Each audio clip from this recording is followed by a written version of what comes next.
തദ്ദേശ തെരഞ്ഞെടുപ്പിന്റെ ഒരുക്കങ്ങളൊക്കെ എങ്ങനെയാണ് ജില്ലയിലെ? തദ്ദേശ തെരഞ്ഞെടുപ്പിൽ പാർട്ടി അതിൻ്റെതായ ഒരുക്കങ്ങൾ ആരംഭിച്ചു. എല്ലാ പഞ്ചായത്തുകളിലും പാർട്ടി സംവിധാനങ്ങളോടുകൂടി തെരഞ്ഞെടുപ്പിൽ മത്സരിച്ചിട്ടുള്ള വാർഡുകളും, എന്നാൽ സ്വാഭാവികമായും കഴിഞ്ഞ വർഷങ്ങളിലുള്ളതിനേക്കാൾ സ്വാധീനം വർദ്ധിക്കാൻ കഴിഞ്ഞിട്ടുള്ള പ്രദേശങ്ങളിൽ വിജയസാധ്യതയുടെ പശ്ചാത്തലത്തിൽ ഇടതുപക്ഷ മുന്നണി എടുക്കുന്ന നിലപാടുകളുടെ പശ്ചാത്തലത്തിലും കൂടുതൽ സീറ്റുകൾ വിജയിച്ചു വരുന്നതിനുള്ള സാഹചര്യങ്ങളാണ് പാർട്ടി തയ്യാറായിക്കൊണ്ടിരിക്കുന്നത്. അതിനുള്ള ഒരുക്കങ്ങളുടെ ഭാഗമായി കഴിയുന്നത്ര നിയോജക മണ്ഡലങ്ങളിലും പഞ്ചായത്തുകളിലും പാർട്ടി കൺവെൻഷനുകൾ നടത്തി തയ്യാറെടുപ്പുകളുമായി ഇടതുപക്ഷ ജനാധിപത്യ മുന്നണിയുടെ പ്രവർത്തനവും ഗവൺമെൻറ് പ്രവർത്തനങ്ങളുടെ വിലയിരുത്തലും ആ ജനങ്ങളിൽ നടത്തിയിട്ടുള്ള സ്വാധീനവുമെല്ലാം എത്തിക്കുന്നതിനുള്ള പരിശ്രമത്തിലാണ് ഇപ്പോൾ പാർട്ടി കമ്മിറ്റികൾ. ഈ ഒരു പ്രധാന ആക്ഷേപം പലപ്പോഴും വരാറുള്ളത് ഈ വലിയേട്ടൻ കളിയാണ് CPM എന്നാണ്. ഇപ്പോൾ കേരള കോൺഗ്രസിന് അങ്ങനെ ഒരു അനുഭവം എന്താണ്? വലിയേട്ടൻ കളിക്കുകയാണെന്നുള്ളത്. സ്വാഭാവികമായിട്ടും മുന്നണിയിൽ വലിയ കക്ഷി എന്ന നിലയിൽ CPM തന്നെയാണല്ലോ. അതിലെ ഘടകകക്ഷികളാണല്ലോ ബാക്കി കക്ഷികളെല്ലാം. അപ്പോൾ അതിനോടൊപ്പം നിലയുറച്ചുകൊണ്ട് മുന്നണിയെ ശക്തിപ്പെടുത്താൻ നിലപാടുകൾ സ്വീകരിക്കുകയാണ് കേരള കോൺഗ്രസ് പാർട്ടിയെ സംബന്ധിച്ചിടത്തോളം ഞങ്ങൾ എടുത്തിട്ടുള്ള നിലപാട്. ഞങ്ങളാണ് കേരളത്തിലെ ഏറ്റവും വലിയ രാഷ്ട്രീയ കക്ഷി എന്ന ചിന്ത ഞങ്ങൾക്കില്ലാത്ത കാലഘട്ടത്തിൽ മുന്നണിയോട് ചേർന്ന് നിന്നുകൊണ്ട് മുന്നണിയെ ശക്തിപ്പെടുത്തുന്നതിലൂടെ, മുന്നണി എന്ന് പറയുമ്പോൾ ഒറ്റക്കെട്ടാണ്, അപ്പോൾ എല്ലാ കക്ഷികളും ചേർന്നതാണ്, അത് ചെറുതും വലുതും ഒക്കെയാണ്. ആ നിലയിൽ ഒറ്റക്കെട്ടായ മനസ്ഥിതിയോടുകൂടി തെരഞ്ഞെടുപ്പിൽ മത്സരിക്കുകയും വിജയിക്കുകയും ചെയ്യുക എന്നുള്ള ലക്ഷ്യവും അതിന് സഹായകമാകുന്ന നിലപാടും സ്വീകരിക്കുക എന്നുള്ളതാണ് പാർട്ടി എടുത്തിട്ടുള്ള തീരുമാനം. ഈ എപ്പോഴും UDF വലിയ പ്രതീക്ഷയോടെ എപ്പോഴും നിൽക്കുന്നത് കേരള കോൺഗ്രസിന് അവസാനം ഒരു മാറ്റം ഉണ്ടാവുമെന്നാണ്. പ്രത്യേകിച്ച് ജില്ലാ പഞ്ചായത്ത് തെരഞ്ഞെടുപ്പൊക്കെ കഴിയുന്നതോടുകൂടിയോ നിയമസഭാ തെരഞ്ഞെടുപ്പിന് മുൻപോ അതിനകത്ത് ഒരു സാധ്യതയില്ല. അത് ഞങ്ങൾക്ക് മാറ്റം ഉണ്ടായിട്ടുണ്ടല്ലോ. ഞങ്ങൾ സ്വാഭാവികമായും ഇടതുപക്ഷ മുന്നോട്ടൊപ്പമായി മാറ്റി കഴിഞ്ഞിരിക്കുന്നല്ലോ. അപ്പോൾ ആ നിലയിൽ ഇടതുപക്ഷ മുന്നോട്ട് ഭാഗമായി പ്രവർത്തിച്ചുകൊണ്ടിരിക്കുകയല്ലേ. ഇനിയിപ്പോൾ എന്തൊരു മാറ്റമാണെന്ന് പറഞ്ഞത് എനിക്ക് മനസ്സിലാക്കാൻ പറ്റിയിട്ടില്ല.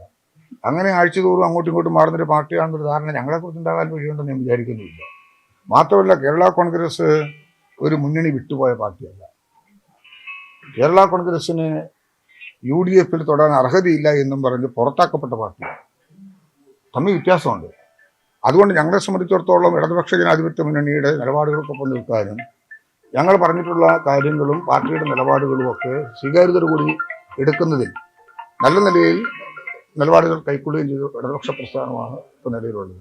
ജനകീയ അടിത്തറ വികസിപ്പിച്ചുകൊണ്ടും അടിസ്ഥാനപരമായ ജനങ്ങളുടെ വിഷയങ്ങൾ പരിഹരിച്ചുകൊണ്ടും ജനങ്ങളിൽ അത്തരം കാര്യങ്ങൾ സ്വാധീനം ചെലുത്തുന്ന വിഷയങ്ങളിൽ ഇടപെട്ട് സംസാരിക്കുകയും ചെയ്തുകൊണ്ടും മുന്നണിയിലും ഗവൺമെൻറ്റിലും ഒരുപാട് മുന്നോട്ട് പോകുന്ന ഈ പശ്ചാത്തലത്തിൽ അങ്ങനെ ഒരു ചിന്തകൾ സ്വാഭാവികമായിട്ട് ആരും വിചാരിക്കുന്നു ഞാൻ വിചാരിക്കുന്നില്ല. ലെഫ്റ്റിൽ നിന്ന് ന്യൂനപക്ഷങ്ങൾ അങ്ങനെ അകലുന്നു എന്നുള്ളൊരു ഫീലിംഗ്, പ്രത്യേകിച്ച് ഇപ്പോൾ കഴിഞ്ഞ തെരഞ്ഞെടുപ്പ് അല്ലെങ്കിൽ ബൈ ഇലക്ഷനിലൊക്കെ ന്യൂനപക്ഷത്തിന്റെ ഒരു റൂട്ട് കാര്യമായി ഇടതുപക്ഷം കിട്ടിയിട്ടില്ല. അങ്ങനെ ഒരു ധാരണയുണ്ടോ? അതൊക്കെ ഒരു കേരളത്തിൽ അങ്ങനെയൊന്നും ചിന്തകളൊന്നും ഇല്ല. ന്യൂനപക്ഷം ഭൂരിപക്ഷം എല്ലാം കൂടുന്നതാണല്ലോ കേരളത്തിന്റെ രാഷ്ട്രീയ ശക്തി.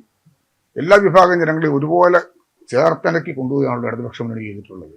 അതുകൊണ്ട് വിഭാഗീയമായ ചിന്താഗതികൾക്കൊന്നും ഇതിലൊരു പ്രസക്തിയില്ല.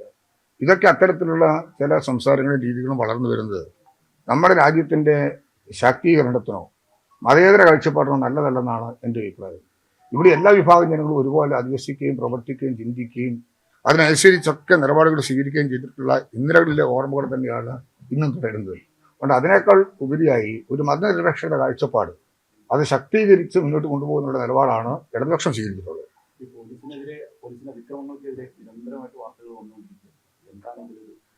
അത് വാർത്തകൾ വരുന്നുണ്ടല്ലോ. അതിനകത്ത് ഞാനെന്ത് നിലപാട് പറയാന്? അതൊക്കെ ജനങ്ങൾ കാണുന്നുണ്ട്. അതോടൊപ്പം ഗവൺമെൻറ് ആ കാര്യങ്ങളിൽ ഗവൺമെൻറ്റിൻ്റെ നിലപാടുകൾ ഗവൺമെൻറ് കൃത്യമായി വ്യക്തമാക്കിയിട്ടുണ്ട്. ഗവൺമെൻറ്റിന് ആ കാര്യത്തിലൊന്നും എൻ്റെ അഭിപ്രായമില്ല. ഈ ന്യൂനപക്ഷ ഭൂരിപക്ഷം അങ്ങനെ വ്യത്യാസത്തിന്റെ കാര്യമില്ല എന്ന് പറയുമ്പോൾ ഇപ്പോൾ അയ്യപ്പ സംഗമം സംഘടിപ്പിക്കുന്നതിന് പുറകെ ഞാൻ പറഞ്ഞ അത്തരം കാര്യങ്ങളെ കുറിച്ച് ഞാൻ അതിന്റെ വിഷയം അതുകൊണ്ടൊക്കെ അല്ലല്ല, അത് സർക്കാരുമായി ബന്ധപ്പെട്ട കാര്യങ്ങളല്ലല്ലോ. സർക്കാരിന്റെ നിലപാടുകളാണല്ലോ പറഞ്ഞത്. ഏത് വിഭാഗം എന്നുള്ളതല്ല, എല്ലാവരും ഒരുമിച്ച് കാണുന്ന നിലപാടേ സർക്കാരിനുള്ളൂ. ന്യൂനപക്ഷ സംഗമം പക്ഷേ അങ്ങനെയാണെങ്കിൽ അല്ല, അങ്ങനെ ഏതെല്ലാം തരത്തിലുള്ള സംഗമങ്ങൾ നടക്കുന്നുണ്ട്, ഏതെല്ലാം തരത്തിലുള്ള സംഗമങ്ങൾ നടക്കുന്നുണ്ട്. അതെല്ലാം ഒരു രാഷ്ട്രീയ പാർട്ടിയുടെ വിഭാഗീയ ചിന്താഗതികൾക്ക് ഇട കൊടുക്കാൻ പാടില്ല. അതൊക്കെ എല്ലാ വിഭാഗത്തെയും ഒരുമിച്ച് കൊണ്ടുപോകുന്നതിന്റെ ഭാഗമായിട്ട് തന്നെ ഉള്ളതേ ഉള്ളൂ. അതിന് വിഭാഗീയമായ ചിന്തകൾക്ക് യാതൊരു പ്രസക്തിയില്ല. അല്ല, ന്യൂനപക്ഷം ഇങ്ങനെ ആവർത്തിച്ച് ചോദിക്കേണ്ട കാര്യമില്ല. ഞാൻ നിലപാട് പറഞ്ഞില്ല.